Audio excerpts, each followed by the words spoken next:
So on my community page a few days ago, I asked about things that people would like to learn about, and it looks like somebody is interested in understanding the difference between PTSD and CPTSD. So I thought I'd do a video kind of briefly explaining the difference between those two things at a high level overview. I don't want to get too technical because it can get really technical.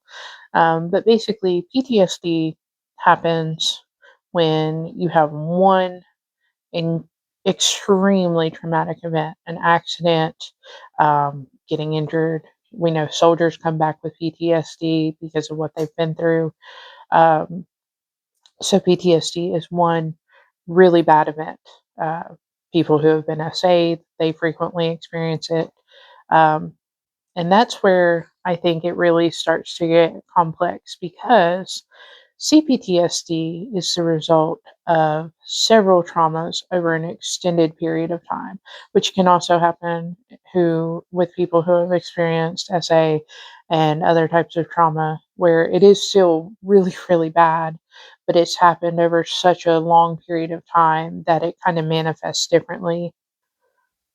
So one of the key differences in how the brain processes PTSD versus CPTSD is PTSD is something that happened to you. CPTSD kind of gets internalized and it becomes how you see yourself and how you see the world. And both of these can cause flashbacks, anxiety, other physical manifestations, hypervigilance, just a lot of overlap in the presentation. But CPTSD also involves chronic shame for the sufferer because, like I said, a lot of times it's internalized. Many people, not all, but many people who have CPTSD, it roots in childhood. It goes that far back, and they're usually an adult or late teens by the time um, they start having symptoms that interrupt their daily functioning. Um, they can have difficulty trusting people. They have emotional instability. They get overwhelmed easily. They can't communicate themselves properly. Um, Now, all this being said, I am no way saying that CPTSD is in any way worse than PTSD or vice versa. They're both horrible. This is strictly to help people understand the difference between PTSD and CPTSD. Both of these conditions alter brain function. They are terrible, terrible things. I'm so sorry for anybody that has it. I have CPTSD myself. Um, I never would have imagined because when I went to therapy and I was talking to my therapist, I didn't even know what was wrong. All I knew is I dropped pap- a paper clip one day. Excuse me, I'm sorry. And I couldn't quit crying over a paper clip. And I went to therapy, and I was just kind of word vomiting what was going on to my therapist, and she was a wonderful therapist. I highly recommend Suzanne Doyle if anybody in North Carolina is looking for a therapist. She's absolutely wonderful. Um, but she just kind of said, "Oh, you're here for this." And at that point in time, I had not begun my educational journey. I had no idea what CPTSD was.